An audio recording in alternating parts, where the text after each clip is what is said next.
capítulo entonces 32 del libro de Isaías. ¿Lo tenemos? Ahí en el versículo 1. Ok. Vamos a ver en la pantalla. Dice, he aquí que para justicia reinará un rey, y príncipes presidirán en juicio. Y será aquel varón como escondedero contra el viento, y como refugio contra el turbión, como arroyos de aguas en tierra de sequedad, como sombra de gran peñasco en tierra calurosa. No se ofuscarán entonces los ojos de los que ven, y los oídos de los oyentes oirán atentos. Y el corazón de los necios entenderá para saber, y la lengua de los tartamudos hablará rápida y claramente.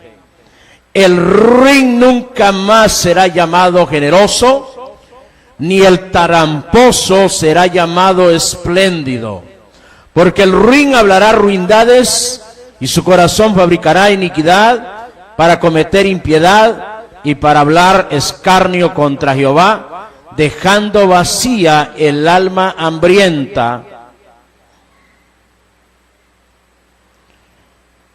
y quitando la bebida al sediento.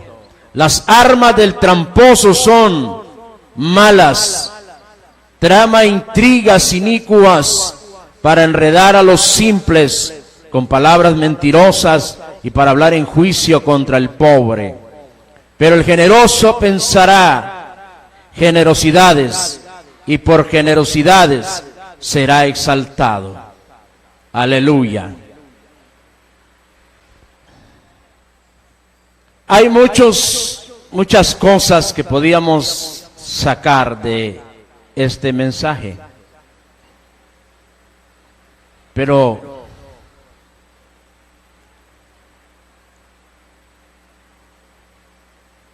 yo quisiera llamarla como una pregunta: ¿cuál es tu refugio? ¿Cuál es tu refugio? ¿Por qué me hago esa pregunta? ¿Cuál es tu refugio? Y luego me pregunto a mí, ¿cuál es mi refugio? Y esto nos va a explicar y nos va a contestar a cada uno de nosotros cuál será nuestro refugio. Porque primero describamos qué es un refugio. Un refugio es un lugar de seguridad. Segundo, un refugio es un lugar donde me protejo. Repito, un refugio es un lugar de seguridad, pero un refugio también es un lugar para protegerse. Parece lo mismo, pero no es lo mismo. Hay muchos lugares que son lugares de seguridad, pero que a veces no nos presentan oportunidad de escondernos ahí, de protegernos ahí, en ese tipo de refugios. Lo tercero,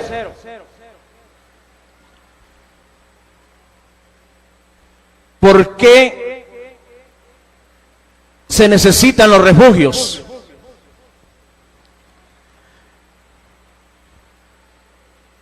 Cuando vinieron, hermanos, los tiempos de la década de los 80s, por ahí, si me equivoco, me perdonen. En muchas naciones del mundo se dieron guerras civiles, guerras internas, en naciones, inclusive guerras entre naciones, por ahí del 70 en adelante. Fue esos tiempos que se llamaron los tiempos de la Guerra Fría. Fueron los tiempos donde el comunismo estaba entrando a muchas naciones y hubieron países que le presentaron resistencia. Recuerdo la guerra en Nicaragua, la guerra en El Salvador, la guerra en Guatemala. Menciono estos tres países porque eran tres países cercanos a nosotros. Había guerra en El Salvador por el Frente Farabundo Martí, de Liberación Nacional. Había guerra en Nicaragua por el Frente Sandinista. Y ambos llegaron al poder en la actualidad por medio de la política. Había guerra en Guatemala, guerra civil, no recuerdo la de Guatemala, ¿cómo se llamaba? Los que peleaban. En Nicaragua eran los sandinistas. En El Salvador era el Farabundo Martí. Pero, aunque en Guatemala había una guerra civil, una lucha interna entre el gobierno y algunas guerrillas, en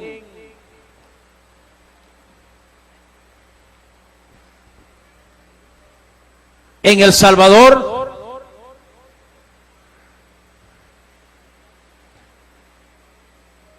en el mismo tiempo y en esos mismos años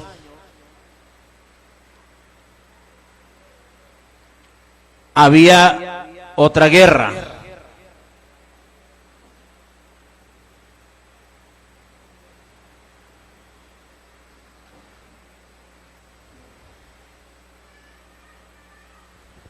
Y Nicaragua tenía otra guerra. Entonces, increíblemente, pero yo no sé cómo pasó eso, pero Honduras era el único país donde no había una guerra interna, donde no había una guerra civil. Y Estados Unidos tomó Honduras como base para traer sus tropas, para traer militares americanos, creando bases en Honduras desde donde entrenaba a los militares que se llamaban contras, contra la revolución nicaragüense, contra la revolución en El Salvador y contra la revolución en Guatemala. En Honduras se recibía entrenamiento para pelear contra los ejércitos en los países que acabo de mencionar. En Honduras era el lugar donde venía el armamento de Estados Unidos para repartirlo a esas tres naciones, a los que atacaban contra esas tres naciones. Resulta que como Honduras era el único lugar donde estaba el gobierno de Estados Unidos con un control, porque El Salvador estaba infiltrado por Rusia, por Cuba. No se van a enojar conmigo, cubanos, lo que estoy hablando, pero esto es historia. Señores rusos tampoco.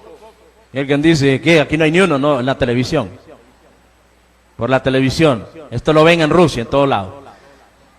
Entonces, Rusia había infiltrado a través de Cuba, y Cuba, que era el más cercano, estaba metido en Nicaragua con el comunismo y con una revolución para derrocar el capitalismo.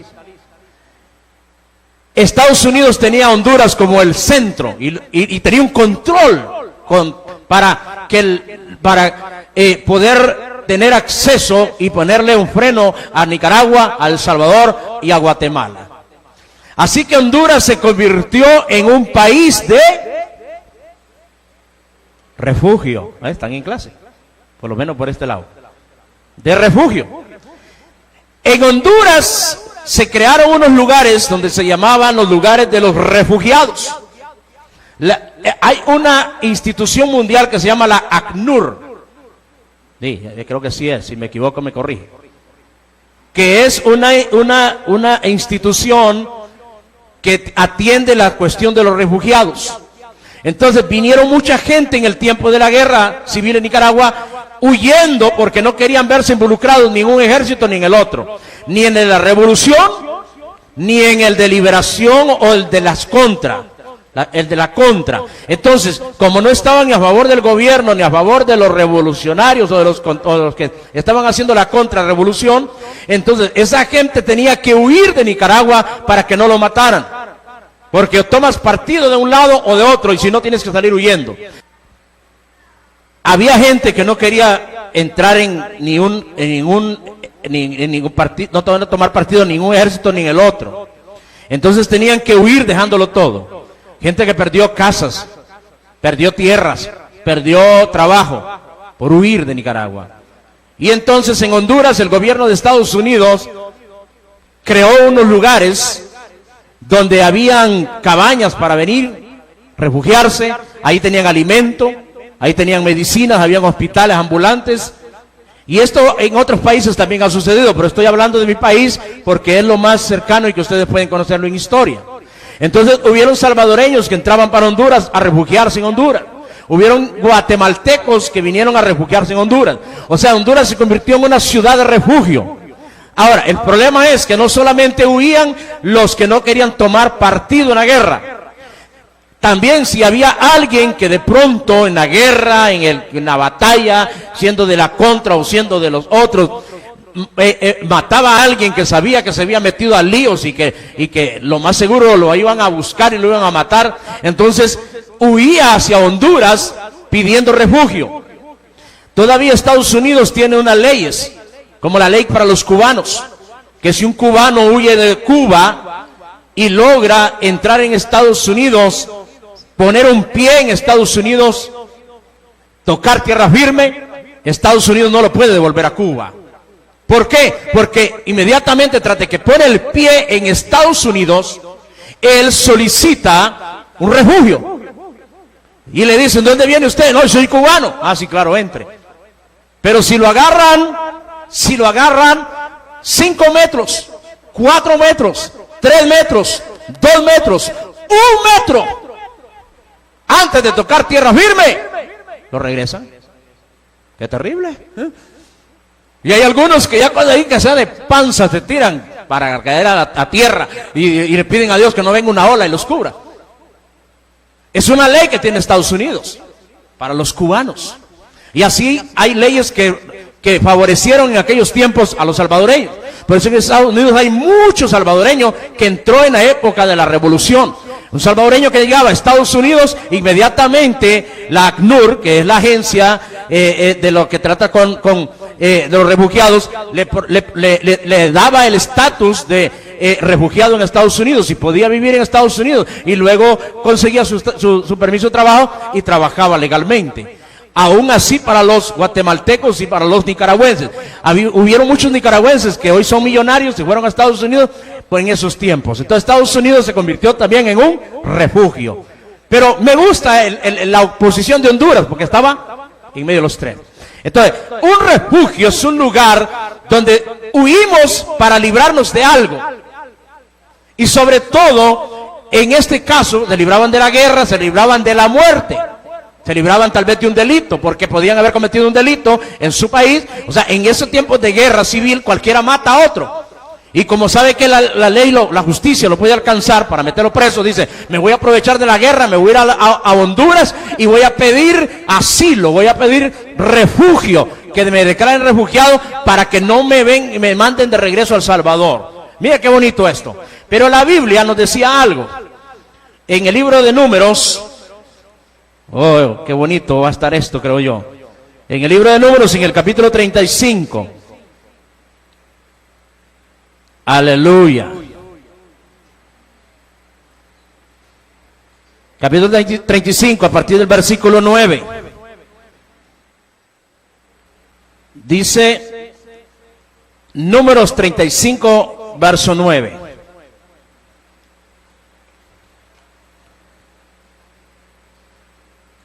Vamos a la pantalla, yo lo leo allá en la pantalla. Dice, habló Jehová a Moisés diciendo, habla a los hijos de Israel. Estoy en Números 25, 9. Habla, 35, 9. Ok, dice, habla a los hijos de Israel y diles, cuando hayáis pasado al otro lado del Jordán, a la tierra de Canaán, os señalaréis ciudades de refugio. Mire, qué bonito, Dios es perfecto, hermano. Ciudades de refugio,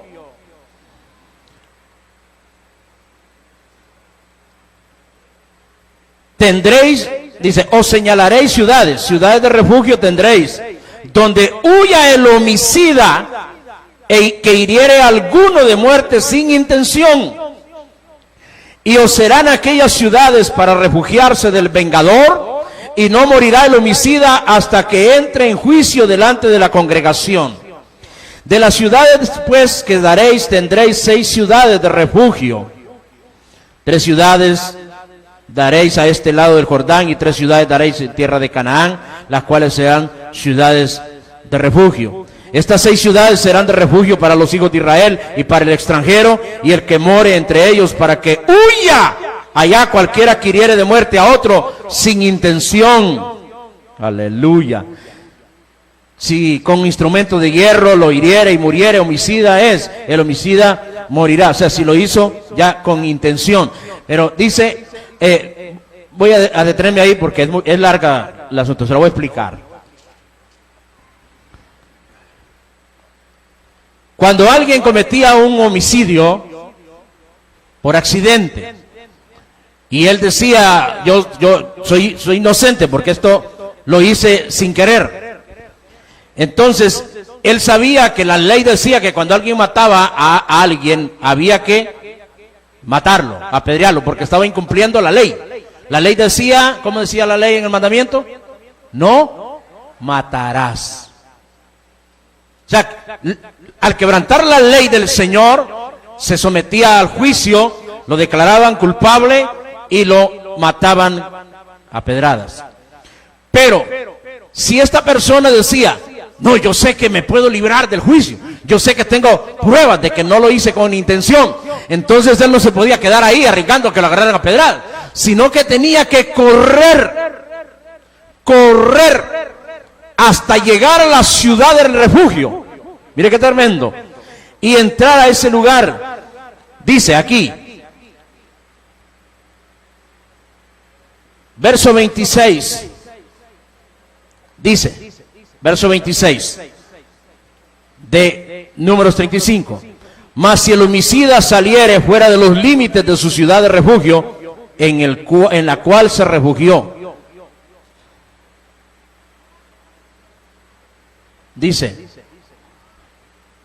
en la cual se refugió, y el vengador de la sangre le hallare fuera del límite de la ciudad de su refugio, el vengador de la sangre matare al homicida, no se le culpará por ello. O sea, era permitido la venganza. Pues en su ciudad de refugio deberá aquel habitar hasta que muera el sumo sacerdote, y después que haya muerto el sumo sacerdote, el homicida volverá a la tierra de su posesión. O sea, la sentencia de estar en esa ciudad refugio dependía de la vida que tuviera el sumo sacerdote. Ay, ay, ay, vea qué bonito va a poner esto. Ojalá que me lo entienda, porque usted no se va a ir igual hoy de este lugar. Repito, si alguien mataba a alguien, puede haber sido intencional o no intencional. Y si él tenía oportunidad de huir y correr a la ciudad de refugio, y entraba a la ciudad de refugio, desde que ponía un pie en el límite de la ciudad de refugio, entraba ahí. Dios ya había dicho cuál era la ciudad de refugio. Entonces, si alguien iba detrás, siguiéndolo para matarlo y vengarse de la muerte que había hecho, él solo tenía una sola intención en su mente: llegar a la ciudad de refugio y cruzar la raya de la ciudad de refugio. Y en el momento en que cruzaba esa raya, nadie podía matarlo. Ya podía llegar cerquitita y llegar y verlo así y de frente, y no lo podía tocar porque era prohibido, porque entonces también el que lo mataba se convertía en reo de muerte. ¿Por qué? Porque había traspasado el límite que Dios había ordenado de la ciudad de refugio. Entonces, qué precioso esto. Cuando alguien cometía el homicidio, cuando alguien le quitaba la vida a otro, entonces decía, bueno, si yo logro huir a la ciudad de refugio, ahí voy a estar. Si no hay pruebas contra mí, a la hora que me quieren llevar a un juicio, no van a haber pruebas. Entonces, ese homicida, si él tampoco tenía las pruebas como para demostrar su inocencia, entonces tenía que quedarse en esa ciudad refugio hasta que el sumo sacerdote se muriera. Ese era el total de su sentencia. Ahora, ¿qué tal si el sumo sacerdote era de esos que son como un roble para morirse, hermano? Se moría primero el refugiado que el sumo sacerdote. Entonces, el hombre que huía a la ciudad de refugio, la ley era, no salgas de la ciudad del límite, porque si te encuentra un familiar, o sea, si te encuentra el vengador, puede matarte. Y dice que el vengador era sin culpa, porque decía, no, lo maté porque me lo encontré afuera de la ciudad. Pero él tenía que respetar cuando estaba el homicida dentro de esa ciudad. Ay, esto está bonito. Hermanos, leímos en Isaías 32, regresemos a Isaías 32. Ya me entendieron la ciudad refugio, ¿verdad? Ok. La única manera de permanecer vivo era dentro de la ciudad de refugio. Si se salía de la ciudad de refugio, lo encontraba ¿por qué? Alguien que quería vengarse, hermano, estaba ahí día y noche, hasta con almuerzo. O quizás hasta se turnaban y le decían, mira, aquí estoy, de policía terminaba haciéndola el vengador. Aquí estoy afuera de la ciudad de refugio. Aquí estoy esperando que aquel se canse de estar adentro y se salga. Imagínese un vengador con su espada aquí esperando que saliera de ahí, pero el viento estuviera en el límite de la ciudad de refugio para adentro, no lo podía tocar. Entonces, seguramente se turnaba. Le decía, mira, mañana vas a venir vos a vigilar a este, porque si se sale de ahí, mátalo. Porque no, tal vez les mató al papá, un hermano, no sé, alguien querido. Entonces, aquel refugiado, la única manera de salvación era estando de esa raya para adentro. Si se salía, su vida estaba en peligro. Entonces, ay, qué lindo. Isaías 32 nos dice, he aquí que para justicia reinará un rey. Oh, aleluya. Y príncipes presidirán en juicio. Y será aquel varón como escondedero contra el viento. Oye, aquí no está hablando de un viento sencillo, está hablando de un viento, de esos vientos que son como huracán, los vientos que destruyen, los vientos que matan. Entonces dice que aquel varón, hablando del rey justo, será como escondedero contra el viento. Cuando alguien siente que viene un viento fuerte, como cuando vamos en un vehículo y vamos en la parte de atrás del vehículo, en la paila, decimos aquí en Honduras. Cuando ese carro comienza a agarrar velocidad y el aire nos empieza a pegar fuerte, el pelo se nos alborota, hay muchos que se ponen hasta de pie para que les pegue el montón de viento, pero muchos lo que hacen es que se agachan para que el viento no los moleste. Eso es hacer un refugio contra el viento, para que el viento no te maltrate. Ahora dice, este varón será como escondedero contra el viento. Está hablando de alguien que se convierte en un refugio, alguien que te protege, alguien que está poniendo su vida como un muro para defenderte. Entonces dije que un refugio es un lugar de seguridad. Oh, dije también que un refugio es un lugar donde se corre cuando sentimos que la vida está en peligro. Queremos correr para escondernos. Dice que este rey será como refugio contra el turbión. Oh, aleluya. Entonces, está hablando de algo que viene fuerte, haciéndonos daño. Padre bendito. Será como refugio contra el turbión, como arroyos de agua en tierra de sequedad. O sea, alguien que viene a saciar nuestra sed. Como sombra de gran peñasco en tierra calurosa. Está hablando de cobertura, de protección, algo que te da a ti, que te quita el cansancio. Oh, aleluya. Está hablando de un rey que no solamente es muro de defensa, no solamente es ciudad de refugio, no solamente es arroyo para saciar la sed del cansado. Oh, bendito Dios. ¿Y de quién estará hablando? De Jesús. De Jesús. Oh, aleluya. Esto merece que usted lo aplauda. Isaías estaba diciendo, un día vendrá un rey justo. ¿Sabe por qué rey justo? Porque los reyes en aquellos tiempos no existían cárceles como las nuestras. Las ciudades de refugio eran cárceles que Dios estableció en su santa sabiduría. Dice, serán como prisiones donde solo habían gente que habían cometido delitos.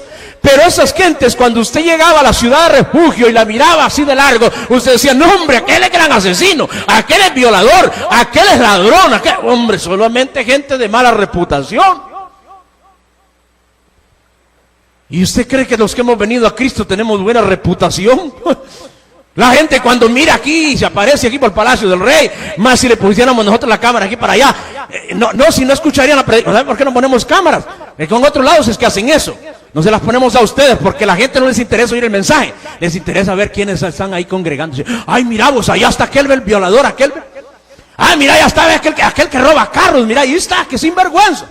Ah, mira, ahí está aquel David, mira, y a veces le vende aceite del malo a uno. La gente cuando quiere hablar mal, habla, hermano. Entonces por eso mejor no lo ponemos y no, mira, ay, mira aquel que está allá, no es al que le decían lambada, vos. El Carlitos. Ay, allá está aquel, mira el gran católico era, y mira lo ahora metido ahí. Y ya voltean a ver al hermano Virgilio. Dios guarde, miren a Walter. Mira vos, el Walter ese, ven, solo con narcos caminaba ahí esta hora seguramente sombreándose para que Dios lo perdone. ¿Qué crees? Ya sabemos qué gran... Y empieza a hablar la gente. La gente va a ver todo su expediente, todo su historial. La gente va a buscar cómo señalarlo. Para ellos nosotros somos aquí una guarida de asesinos, de violadores, de ladrones, de borrachos, de marihuaneros.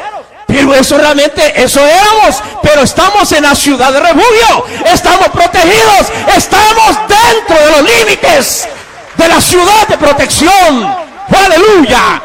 Y no digo protección, Santa Bárbara, sino que usted ha venido a Cristo y usted se refugió en Él. ¡Aleluya! Pero si se sale de los límites, hay un diablo esperando vengarse de usted y de mí.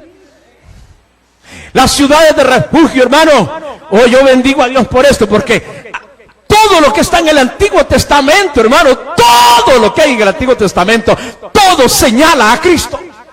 Donde vayamos en el Antiguo Testamento, por eso publiqué algo en Facebook, por un comentario que hizo el hermano Walter, y yo le publiqué, porque él describió diciendo, gracia linda, gracia maravillosa, gracia, porque claro, el mensaje del domingo, preciosísimo, lo del miércoles, maravilloso, lo del viernes también. Entonces decía él, qué linda la gracia de Dios, gracias Señor por tu gracia. Y entonces yo le escribí y le puse, esa gracia bendita que el que le encuentra es un tesoro maravilloso. Decía Walter en el comentario, decía, cuando uno realmente entiende esta gracia, hombre, ya no le interesan las cosas de la tierra, porque esta gracia es un tesoro. Y entonces yo le escribí, esa gracia estaba dispersa en el Antiguo Testamento como gotas de agua por todo el Antiguo Testamento, por la ley, los profetas y los salmos.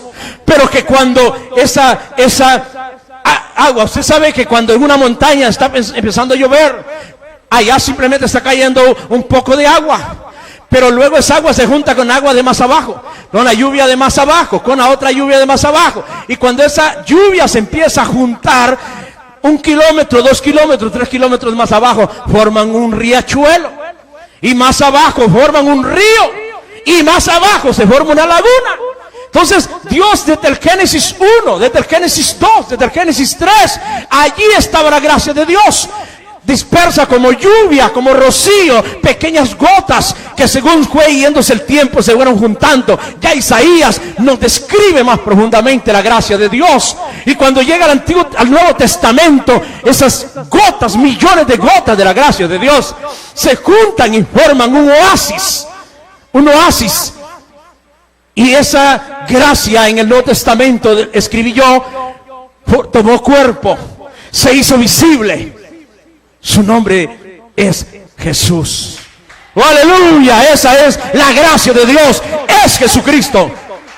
Esas ciudades de refugio hablaban de Cristo.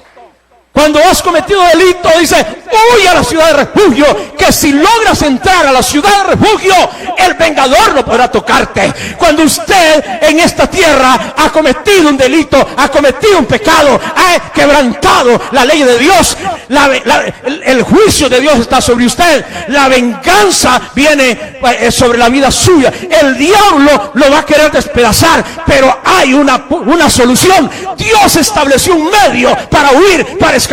Si llegas a Cristo y te agarras de Él y te escondes en Él, aleluya, no hay nada que te pueda tocar. Oh, bendito sea su nombre. Él es la ciudad de refugio. Por eso pregunté, ¿cuál es tu refugio? Oh, Cristo es mi refugio. Tienes que huir a Él, correr a Él. No había otra manera de salvarse. No existía. La única manera era huir a la ciudad de refugio. Por eso es que Hechos 4:12 nos dice que en ningún otro hay salvación. Porque no hay otro nombre en el cual podamos ser salvos. Solamente en Cristo. No es por Buda, no es por Krishna, no es por Confucio, no es ni siquiera por Alá, no es por Mahoma, a pesar que aquí tenemos un árabe en la iglesia, pero él sabe si está aquí, es porque él ha reconocido que solamente en Cristo hay salvación. Él es la ciudad de refugio, no hay otra. Oh, gloria a Jesús. Este rey justo, ¿o por qué lo llaman rey justo? Porque este rey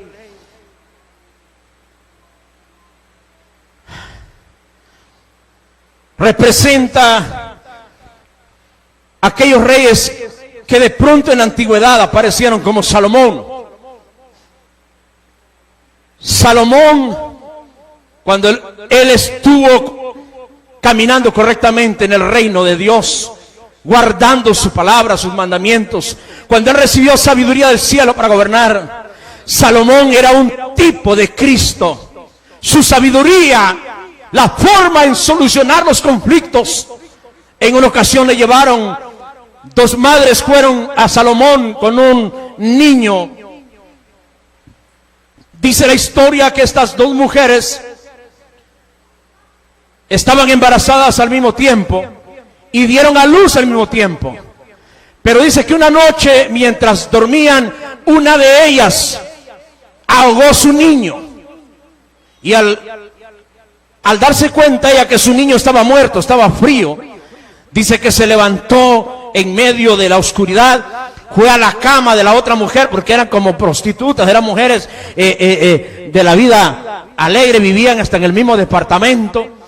Dice que la mujer del niño muerto tomó su niño muerto, se lo puso a la mujer que tenía el niño vivo, tomó el niño vivo y se lo trajo con ella. Y cuando amaneció, la mujer del niño vivo, la madre, descubre que su niño está muerto. Y lo mira y le dice, no, este niño no es mío, este niño es el tuyo.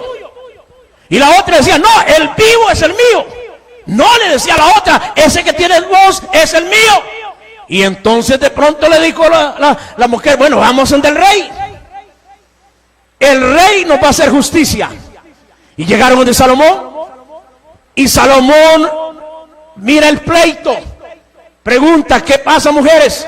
Y le dice, es que mire, esta mujer me robó el niño. Ese niño que tiene ella, que está vivo, es mío. Y este niño muerto es el de ella. Oh. Y la otra decía, no, el vivo es el mío, el muerto es el de ella. Ay, para saber si no había cómo hacer exámenes de ADN en aquel tiempo. Hoy lo solucionamos con un examen de ADN, ¿verdad? Pero en aquel tiempo no había. Y Salomón seguramente hizo las de Jesús. Se agachó y ratito y se puso a escribir, a buscar solución.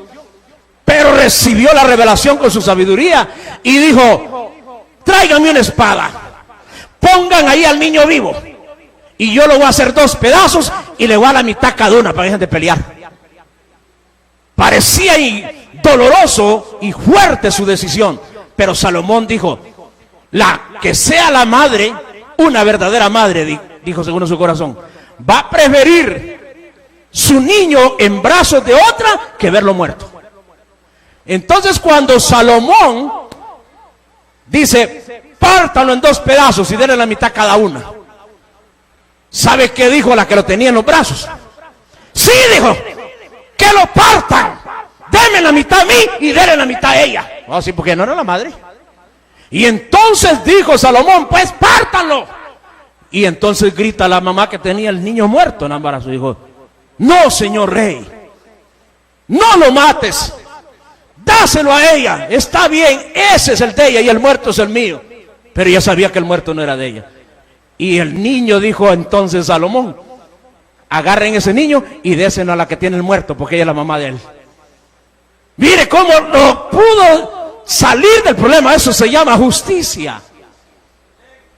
Justicia es dar la sentencia correcta con sabiduría y sin equivocarse. Por eso dice que este rey será un rey justo como fue Salomón. Hasta el día de hoy esa decisión es famosa en el mundo. Dicen la decisión salomónica, dice la gente. Jesús o Salomón era una representación de Jesús.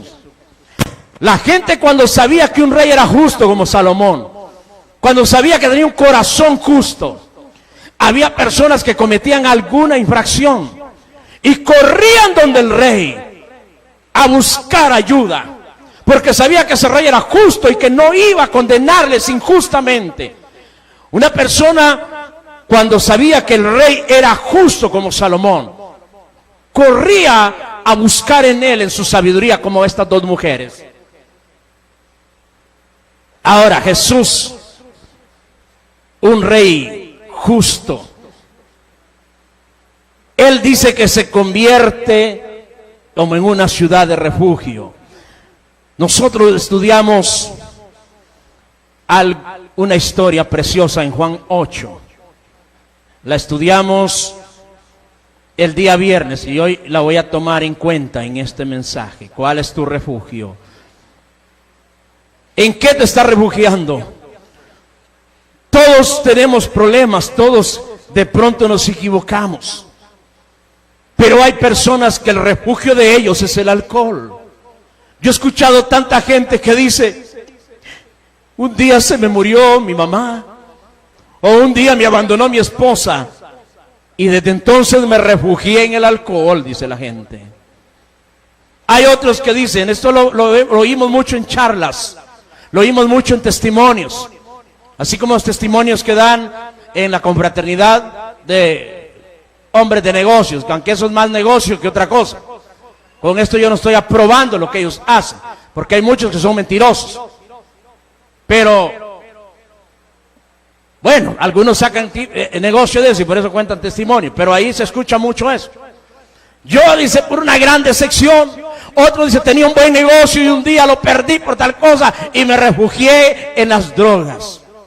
Hay mujeres que dicen, me refugié en la prostitución. Hay otros que se refugian en el homosexualismo. Hay personas que dicen, yo soy homosexual porque a mí me violaron desde pequeño y me refugié en el homosexualismo. Cada quien tendrá diferentes tipos de refugios. Hay gente que se refugia cuando tiene problemas matrimoniales, se refugia en otra mujer, aunque sabe que está en adulterio o en fornicación, pero se refugia en ella, porque la mujer de la calle parece que escucha más que la de la casa. O por lo menos eso aparenta. La gente dice, es que la mujer en la casa no me escucha y la de la calle gran atención me pone. Un día escuchaba una entrevista de unas mujeres, de esas mujeres de los nightclub, que ofrecen servicios por un rato a los clientes que llegan a esos locales. La entrevistaban a la muchacha, a unas de ellas, y le preguntaba a un periodista, ¿qué siente usted de satisfacción en este trabajo? ¿Qué positivo está haciendo usted? ¿Es esto un daño a la sociedad o realmente usted se siente que está haciendo un bien a la sociedad? Por eso a las prostitutas ya no se les llama prostitutas, se les llama trabajadoras sociales. Ella dice, nosotros damos un servicio a la sociedad. Entonces le pregunta el periodista, explíqueme por qué. Dice, porque los hombres que vienen a buscarnos son hombres que tienen problemas en sus hogares, que tienen problemas con su esposa no los satisface, o su esposa no los escucha, o su esposa no habla con ellos. Y dice, hay hombres, dicen ella, dice en la entrevista, que vienen y nos pagan solo por irnos a un cuarto a que escuchemos sus problemas. En la casa tienen una mujer que está viendo novelas, o está donde el vecino chismeando, o simple y sencillamente le dice, te me duele la cabeza y no puedo platicar contigo.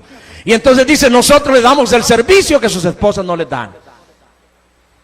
O sea, esos hombres van en busca de esas mujeres como un refugio. Pero es un refugio equivocado. Cuando usted está en un problema, en una dificultad, Dios tiene que ser su refugio. Tienes que huir a Él, correr a Él. Por eso este canto dice, a Él correrá el justo y levantado será. Dice un canto, no sé si es el mismo, que dice, torre fuerte es el nombre del Señor. Entonces dice Juan 8, San Juan 8, no me gusta usar mucho el San, porque ese San se lo pusieron los católicos. Juan capítulo 8, y aquí realmente dice Juan, ahí no dice San, Juan. Dice, el verso 1 de Juan 8, y Jesús fue al monte de los olivos, y Jesús se fue al monte de los olivos, y por la mañana volvió al templo, y todo el pueblo vino a él, y sentado él les enseñaba.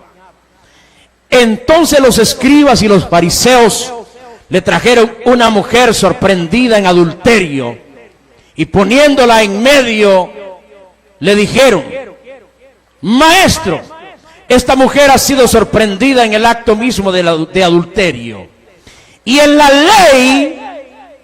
ley, mire qué terrible, y en la ley nos mandó Moisés a apedrear a tales mujeres. Tú pues, ¿qué dices? Hombre, esto está como lo de Salomón, ¿no? Mas esto decían tentándole para poder acusarle. Ellos querían acusar a Jesús de quebrantar la ley. Pero Jesús, inclinado hacia el suelo, escribía en tierra con el dedo. No me pregunte qué escribía, porque no lo sé. La Biblia no lo dice. Y como insistieron en preguntarle, o sea, usted no insiste en preguntarme entonces, se enderezó y les dijo. O sea, quiere decir que le insistieron, le dijeron una vez, otra, Señor, le llamamos adulterando, dinos qué hacemos con ella. Moisés dijo que la apedreáramos. Ellos querían, como ellos habían visto a Jesús hacer muchos actos de bondad. Jesús siempre puso la misericordia por encima de todo. La misericordia, Jesús fue su pilar, su estandarte. Misericordia. Misericordia que los judíos, que los fariseos habían abandonado. Por eso en Mateo 23 Jesús los recrimina y les dice, oídme, fariseos hipócritas, vosotros, les dice, diezmáis la menta, el eneldo y el comino. ¿Por qué no les dijo que el arroz, que el aceite, las vacas que eran más valiosas? Le puso de ejemplo las cosas más insignificantes. Ustedes diezman hasta lo más insignificante. Son fieles hasta en un topoillo que vendan. Bueno, en otro país no van a entender que es topoillo. Es un helado así que se mete en una bolsita y se congela y no sé cómo lo llaman por allá en otro país. Ustedes diezman hasta hasta la bolsita del snack, del churrito que se come. Pero han olvidado, les dijo, lo más importante de la ley, que es la misericordia, la justicia y la fe. Oiga, les dijo, le daré lo más importante de la ley, misericordia. ¿Qué eran las ciudades de refugio? La misericordia de Dios en medio de un pueblo al que le había dado una ley terrible. Dios dijo, no matarás. Y si matas, te van a matar, porque que a hierro mata, a hierro muere. Ojo por ojo, decía la ley, y diente por diente. Hombre, la cosa estaba difícil, pero viene Dios y abrió una puerta y dijo: te voy a dar 6 ciudades de refugio. Si tú cometes un crimen, corre, huye, métete en la ciudad y protégete ahí. Hombre, la gracia en medio de una ley tan tremenda. Por eso es que le digo, hermano, ¿quién te puede condenar si Cristo es el que te ha justificado? Si ya Cristo te perdonó, alguien te puede decir que sos asesino, violador, borracho, mentiroso, drogadicto, homosexual, prostituta, y usted dígale: tranquilo, que a mí me borraron el expediente, brother. Aleluya, denle un aplauso a Cristo. Oh, bendito sea Jesús. Ese hombre o esa persona, mientras estuviera en la ciudad de refugio, no lo podían acusar, no lo podían sentenciar. Ahí estaba, hasta que el sumo sacerdote se muriera. Y aquí viene lo sabroso de esto. ¿Alguien sabe cuándo se va a morir Jesús? Deme la fecha y el año. La Biblia dice que Él es sumo sacerdote para siempre. ¡Aleluya! O sea, nuestra vida está asegurada en Cristo para siempre. ¡Oh, aleluya! ¡Oh, gloria a Jesús! Ese sumo sacerdote que tenemos no se muere. Resucitó para no morir jamás. ¿Se da cuenta que sí estaba hablando de Cristo entonces? Él es nuestro sumo sacerdote. Su vida no puede estar refugiada en el sumo sacerdote que tienen en Roma. Allá estaba refugiado antes el hermano Virgilio, el hermano Javier. Aquel era cantante en el coro y él era monaguillo. Aleluya. Y refugiado en el... Ay, no, es que yo... el Santo Padre y Él nos protege y nos guarda desde allá. No, el Rey justo se llama Jesucristo. Él es el único que te protege. En Él está asegurada nuestra vida. ¡Aleluya! Aquellos se mueren, se hacen viejitos, comienzan a temblar y ya no pueden. Mire, ya un día de esto se cayó el Papa Francisco, ahí lo tuvieron que juntar. Porque ya viejitos, hermanos, se manean y se caen. Pero Jesús no se manea, no se cae, no se enreda. Ese cuento de que el Vía Crucis, que dicen que Jesús cae por primera vez, Jesús cae por segunda vez, yo los invito a leer toda la Biblia, a ver dónde encuentran esas caídas de Jesús. Jesús nunca se cayó, Él estuvo en pie, porque Él es el muro que nos defiende. ¡Aleluya! ¡Gloria a Jesús! Si estás agarrado de esa columna que es Cristo, no se mueve, no tiembla, está firme. Su nombre es para siempre. Esta mujer se la traen a Jesús. Jesús está ante una mujer sorprendida en pecado, en adulterio. Había quebrantado uno de los mandamientos, de los 10 mandamientos: no adulterarás. Tenía que morir apedreada. Estaban los escribas, dice, y los fariseos que la traían. ¿Sabe que los fariseos y los escribas llegaron a ser tan bárbaros que le empezaron a poner a la ley de Dios un montón de cosas más? El escriba, era el encargado de llevar la redacción, eran los escribanos, eran los secretarios en el tiempo de Jesús, eran los que llevaban la traducción de las escrituras, los copistas, los que rotulaban, eran los que siempre estaban haciendo esa labor, eran los expertos con el lápiz. Pero llegaron a ser tan bárbaros que así como caminaban las piedras en la bolsa para apedrear a los que pecaban, andaban hasta con libreta en mano y con lápiz, viendo a ver quién, hasta por escrito decían: este pecó. Escribas y fariseos llegaron con la mujer. Quiere decir que escribas y fariseos eran los que querían ajusticiarla. Y entonces Jesús se hacía el que no escuchaba. Pero de pronto le insistieron tanto y él se levantó. Y cuando él se levanta su rostro, le dice a la gente: ¿ustedes quieren apedrear a esta mujer? Porque ha quebrantado la ley. Es pecadora. Ok. Si alguno de ustedes no ha cometido ningún pecado, si alguno de ustedes nunca ha quebrantado la ley, entonces si hay alguno aquí, pégale la primera pedrada. Y dice la Biblia, dame la cita ahí. Dice la Biblia, tírala, pantalla. Dice la Biblia, ponga atención que esto es bien importante. Pasa al otro verso. Y como insistieron en preguntarle, se enderezó y les dijo: el que de vosotros esté libre, esté sin pecado, sea el primero en arrojar la piedra contra ella. Sigue. Dame el otro verso. E inclinándose de nuevo hacia el suelo, siguió escribiendo en tierra. Sigue.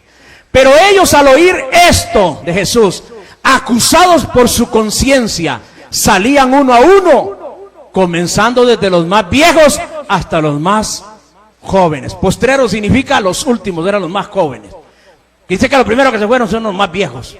Dijimos el viernes que los viejos, hermanos, tenemos una carga encima, o traíamos una, bueno, vamos a decir teníamos. Pero bueno, algunos todavía la tienen. Tienen una carga de pecado tan grande, hermano, que yo le aseguro que si le pongo un parlante de esos es chiquito. Dice que los más viejos se fueron primero, porque estos habían transgredido la ley de Dios por cientos de veces. Los más jóvenes estaban más recientes y más nuevos. Pero los más viejos dijeron: no, hombre, yo sí es cierto que mirándome a mí, hombre, si yo traigo una carga de pecados, mejor me voy. Y se fueron. Por eso, hermano, es que ese estilo de andar condenando a la gente, solo porque lo veo, andamos como algunos andan como los escribas, con la libreta en la mano, viendo cuando alguien falla, viendo cuando alguien hace cualquier cosa, y son expertos en señalar. No, ese no es el Evangelio de Cristo. El Evangelio de Cristo es abrir la puerta del refugio para que entre el que viene cargado, agobiado, el que lo trae el diablo, que ya lo alcanza para matarlo. Hay que abrirle la puerta. Mire, a esa mujer no venía el diablo, hermano, venían diablos atrás de ella. Era una turba de diablos que la traía y la querían matar. Pero ellos, por el mal corazón que tenían, la trajeron al lugar equivocado. Lugar equivocado para ellos, pero el lugar correcto para la mujer.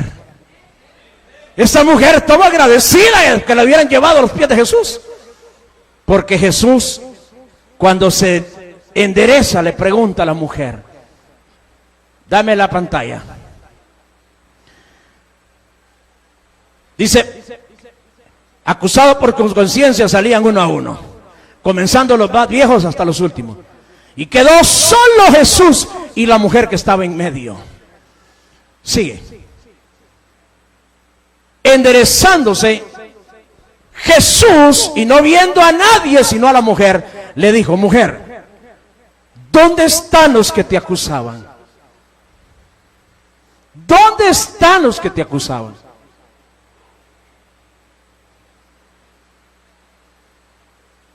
En Deuteronomio 17,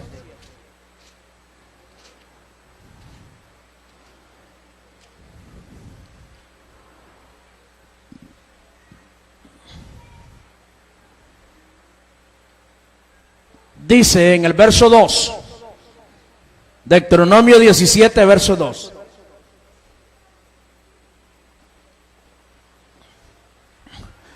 Dice: cuando se hallara en medio de ti en alguna de tus ciudades que Jehová tu Dios te da, hombre o mujer que haya hecho mal ante los ojos de Jehová tu Dios, traspasando su pacto, que hubiera ido y servido a dioses ajenos y hubiera inclinado a ellos. Ya ves, este era el quebrantamiento del primer mandamiento. Ya sea al sol, a la luna o a todo ejército del cielo, lo cual yo he prohibido, y te fuere dado aviso, y después que oyeres y hubieres indagado bien, la cosa te pareciere que es cierto, que de verdad es cierta, que tal abominación ha sido hecha en Israel, entonces sacarás a tus puertas al hombre o a la mujer que hubiere hecho esta mala cosa, sea hombre o mujer, y los apedrearás, y así morirán. Por dicho de 2 o 3 testigos morirá el que hubiere de morir. No morirá solo por un testigo, morirá por 2 o 3. La mano, dice, de los testigos caerá primero sobre él para matarlo, y después la mano de todo el pueblo. Así quitarás el mal de en medio de ti. ¿Qué quiere decir esta ley? Que para matar a alguien, para condenarle, había que tener 2 o 3 testigos de haber quebrantado la ley.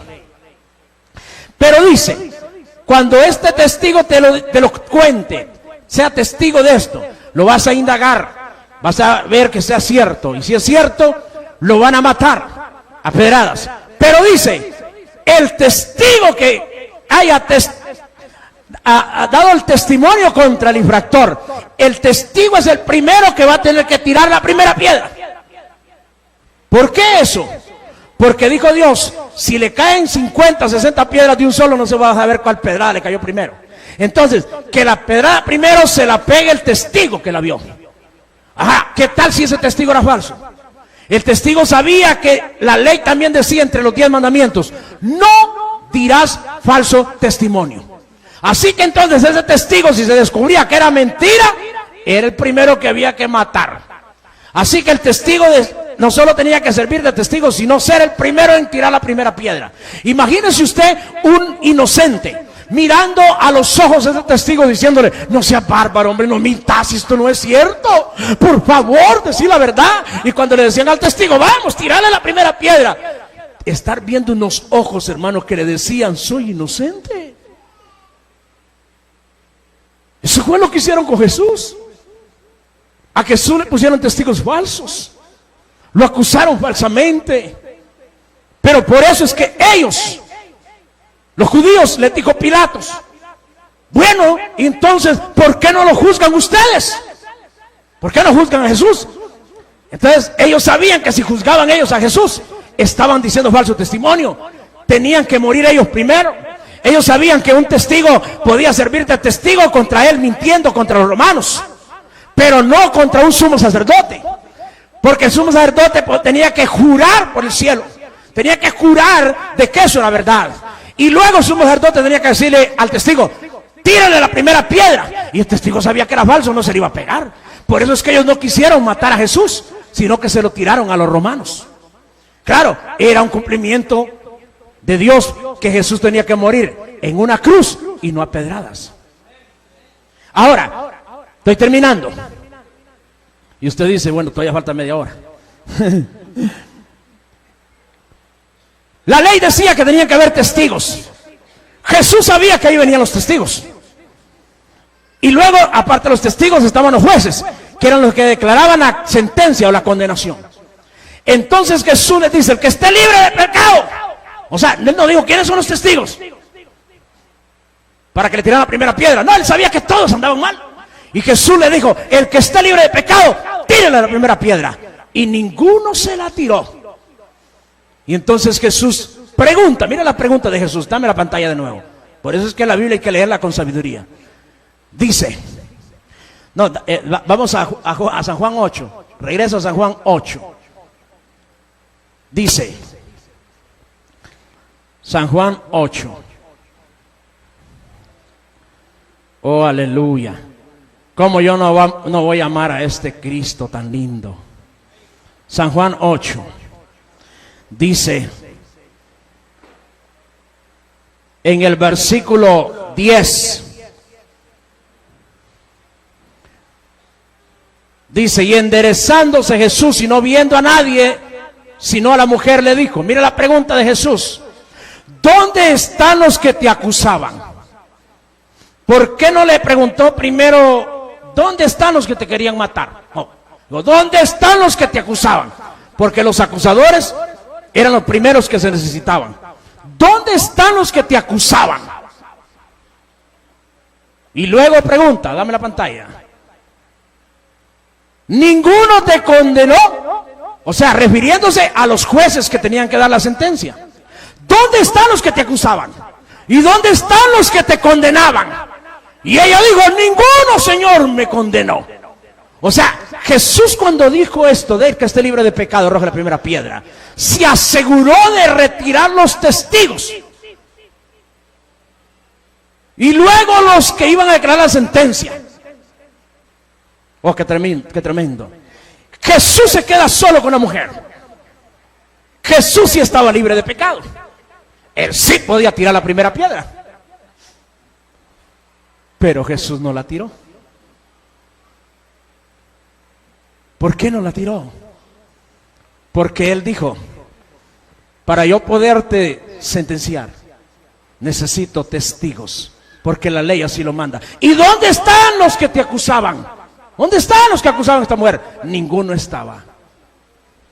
O sea, esta mujer sin saber la trajeron al único lugar de refugio. Ella se refugió en el único que la podía salvar. Jesús removió con su decisión, con su pregunta, removió a los testigos y removió a los acusadores. No habiendo testigos, no hay acusación. Y si no hay acusación, no hay muerte. Por eso es que el ser humano, usted y yo, necesitamos una ciudad de refugio. Nosotros necesitamos a Cristo, porque cuando venimos a la cruz de Cristo, a través de su sangre, de su sacrificio, Él removió todo lo que nos acusaba y lo que nos sentenciaba. Y si removió eso, estamos libres de la muerte. ¡Aleluya! ¡Oh, gracias, Jesús! Oh, bendito Dios. Romanos 6 dice: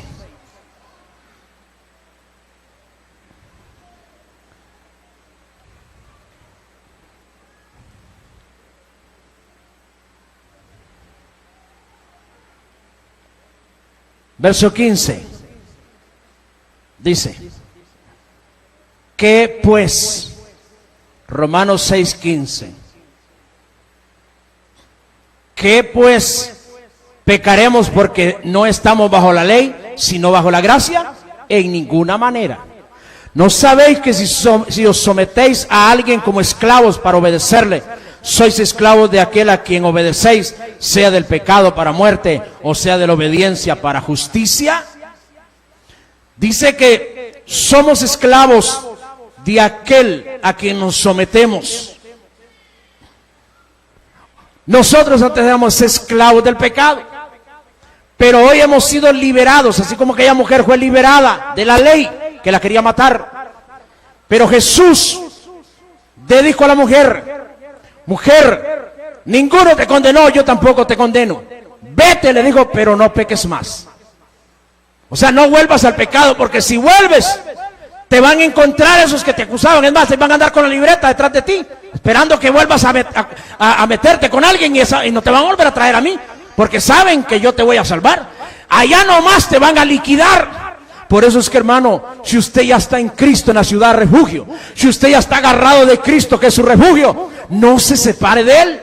No se vuelva a ir allá al mundo, no se salga del límite de la raya, porque si lo encuentra el vengador, lo mata. No le va a dar chance de que regrese. No, seguro el diablo le va a decir a usted: dame chancecito, déjame entrar otra vez. No, hombre, si sabe que si se le mete no lo puede tocar. Pero si usted se sale del refugio, entonces dice Romanos 8:34. Romanos 8:34. Aquí terminamos.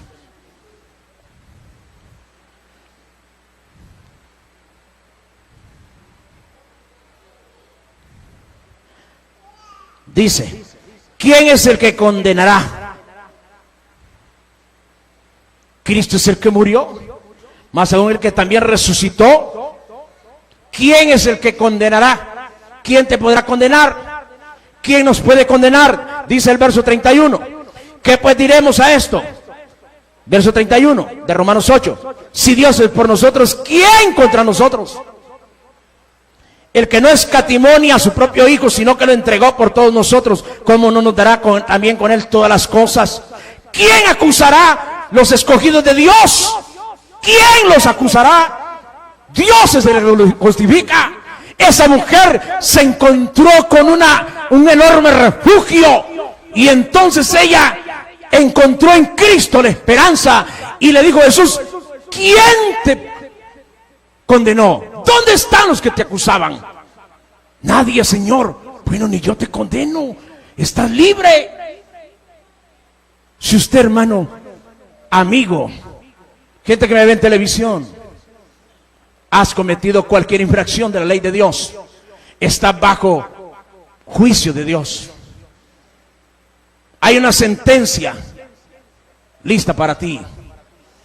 Hay muchos testigos que el día final van a salir en un expediente de todo lo que hay contra ti. Pero si vienes a Cristo, si vienes a Cristo como esta mujer ni siquiera vino sola, la trajeron. Pero ella en que la trajeron no vino sola. Ella fue beneficiada con haberse encontrado con Cristo. Yo no sé si usted lo vino a buscar o si usted lo trajeron también.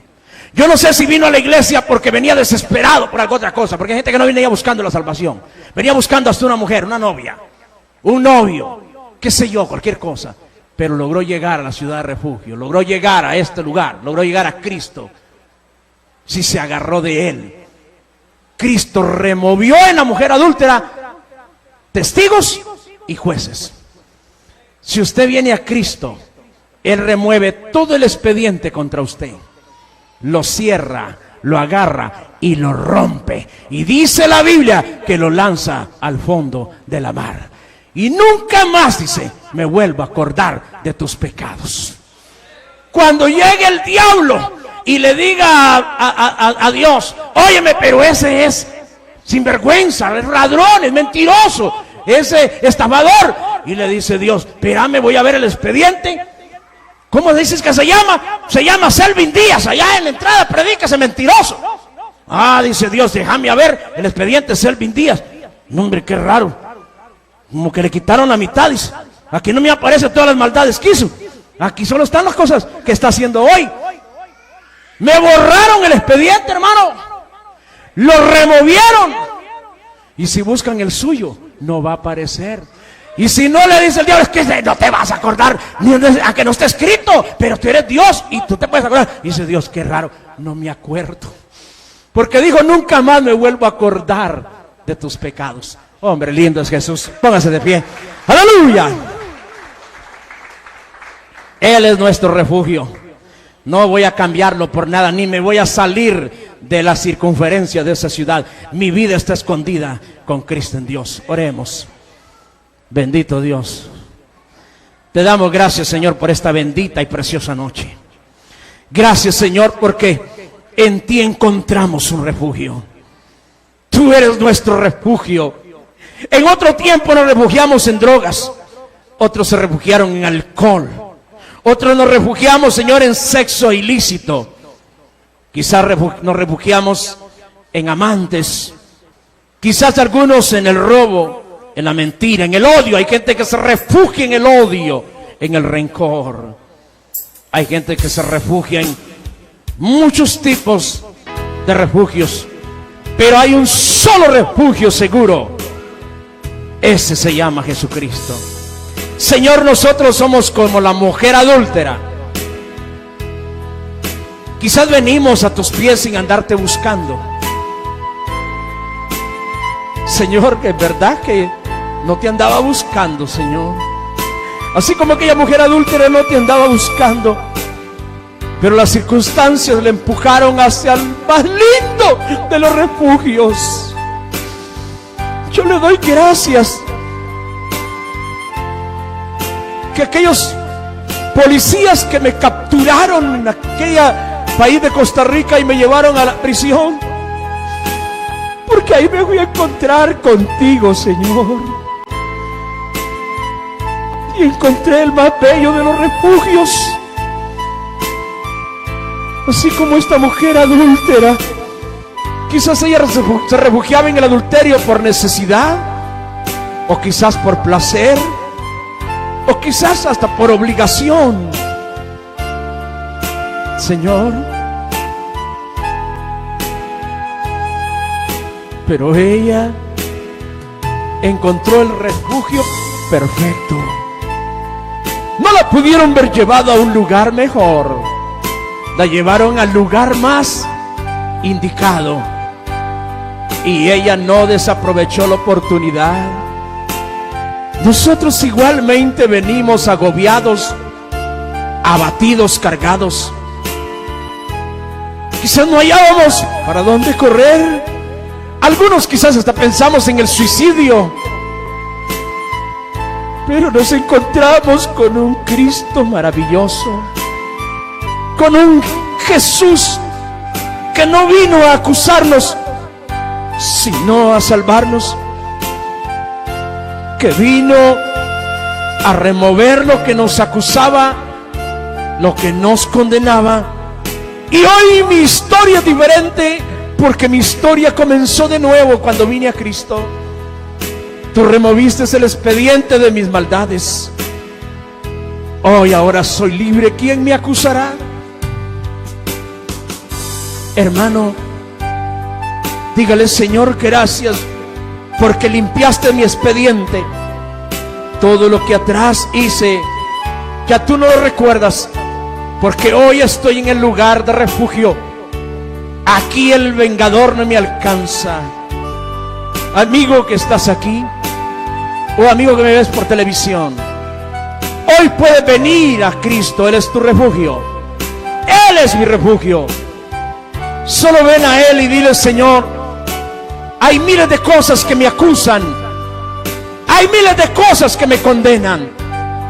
Si yo me presentara delante del juez en el día final, oh Señor, hay un expediente grande que me incrimina, soy culpable. Eso van a decir en el juicio final. Pero Señor, yo quiero venir a ti a esta hora y presentarme delante de ti y decirte: Señor, perdóname. He pecado contra el cielo y contra ti.